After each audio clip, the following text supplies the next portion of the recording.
Okay, so these are the solutions to the Unit 8 review, evaluating expressions in exponential form. Okay, we have 5 problems that we're going to do, and notice the instructions say evaluate each expression. So if you recall, whenever you have the instructions and a problem says evaluate, this means I need to know an exact answer that this problem is equal to. So number 1, we have 49 to the exponent or the power of 3 over 2. So remember, the strategy is when I am evaluating these expressions, the first thing I have to do is I want to change this expression into radical form. So remember, the denominator of the exponent, which is a 2, becomes the index. The base of the exponent, the 49, goes right here. We called that the radicand. And then the radicand would be to the power of whatever the numerator of the exponent is. So 49 to the 3 over 2 power is the same thing as the square root of 49 to the 3rd power. Now we are going to evaluate this, this radical formed expression right here. So remember, what we do is we take the radicand, 49, and then we want to break it down. We want to factor it down into 2 identical numbers. So are there 2 identical numbers that multiply to make 49? Yes, 7 and 7 make 49. So what we do is we change this radical to, and now keep in mind that if the index is a 2, you don't have to write it. It's implied. We're going to change the 49 to 7 times 7, and then we have to the 3rd power. So since the index is a 2, and I'll write it, that means that anything you have identical pairs of in the radicand get canceled out, and they get moved to the outside in the front.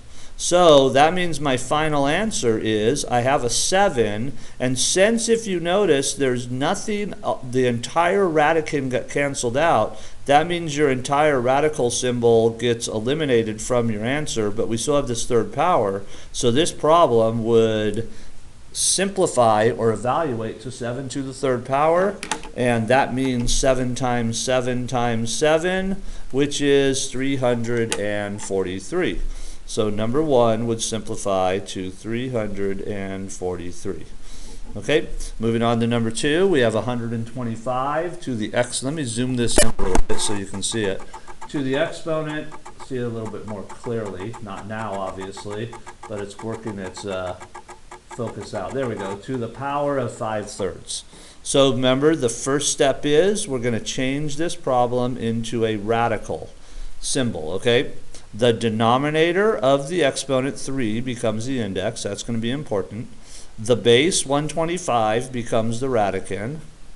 And then the radicand's to the power of whatever the numerator of the exponent is, 5th power.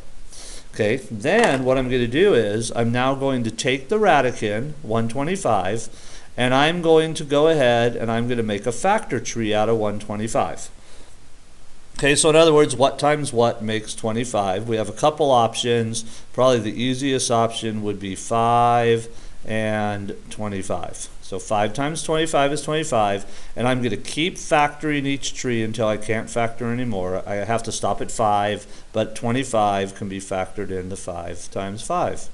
So then what we do is we rewrite this radical as we're going to still have the radical symbol. We're still going to have the index of 3, but instead of 125, we're going to rewrite it as 5 times 5 times 5. And that's going to be to the 5th power. Now, here's how we actually evaluate this problem.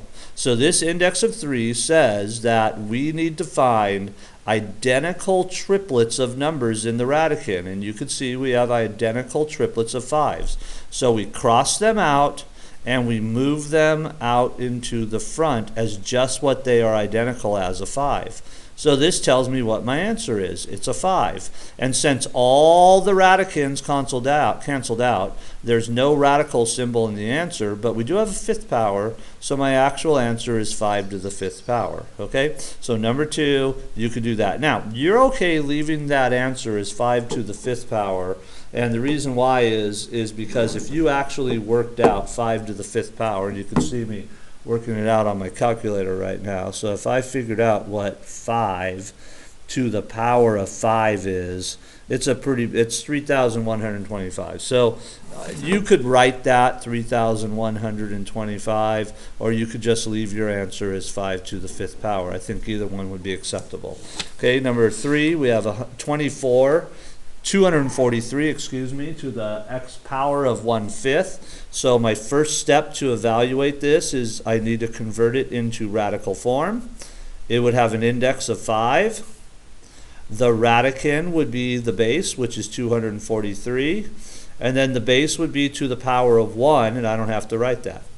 Okay, so then I'm going to take the 243, and I'm going to make a factor tree out of 243. So in other words, I have to find two numbers that multiply to make 243. Let's see, what could it possibly be? How about 3 and 81? That would work. And then I keep factoring each branch. I can't factor 3 anymore, but 81 I could factor into 9 and 9, and 9 I could factor into 3 and 3, and that 9 I could factor into 3 and 3.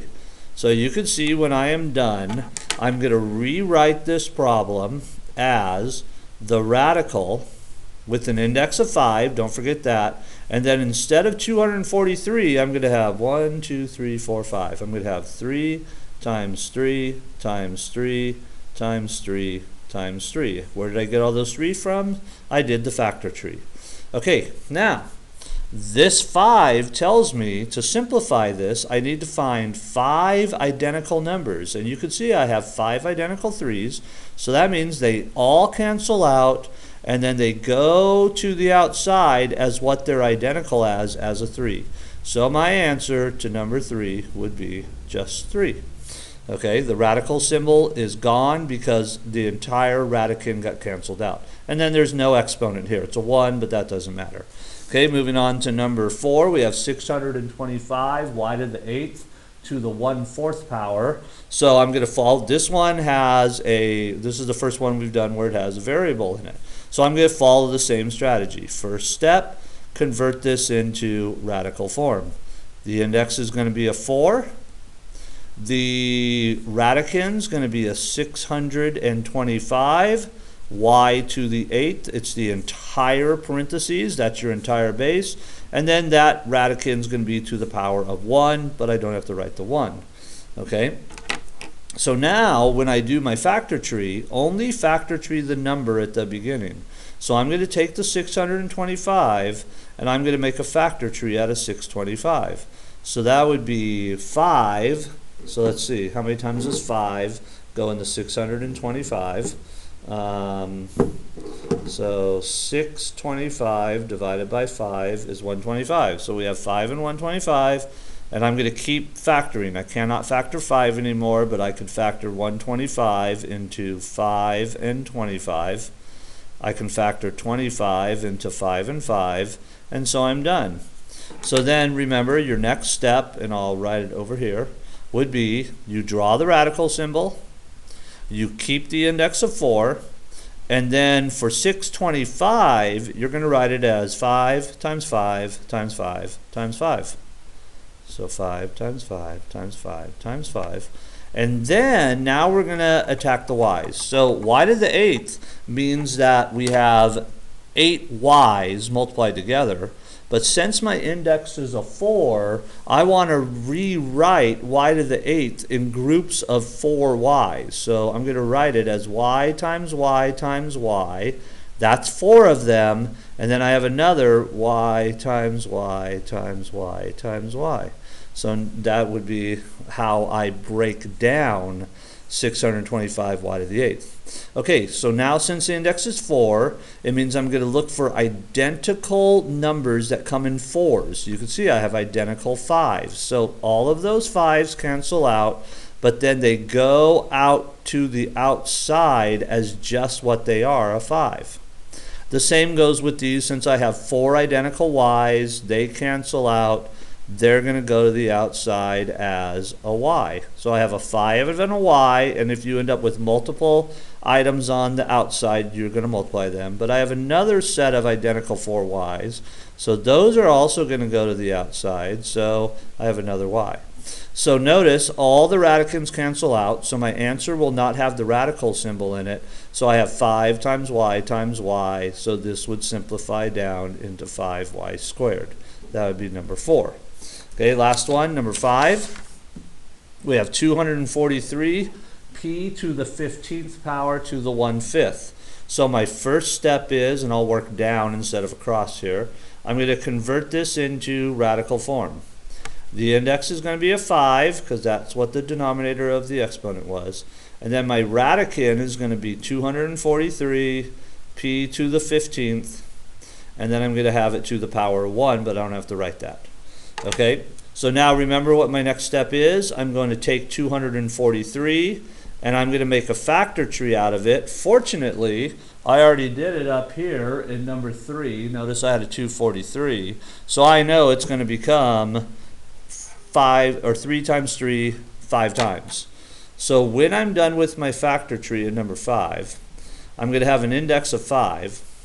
I'm going to have 243 would factor into 3 times 3 times 3 times 3 times 3.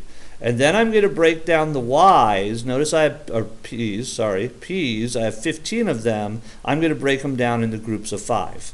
So I have p times p times p times p times p. That's 5. I need 15 of them. Do it again. P times p times p times p times p. That's 10 of them, but I have 15 of them, so I got to do it again. P times p times p times p times p.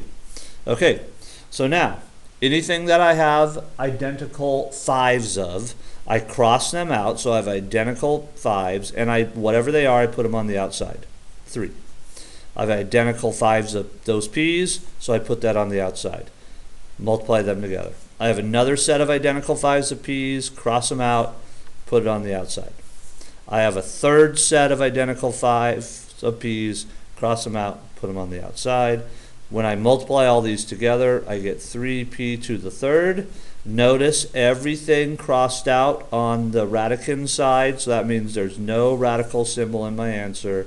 There's what number 5 evaluates to.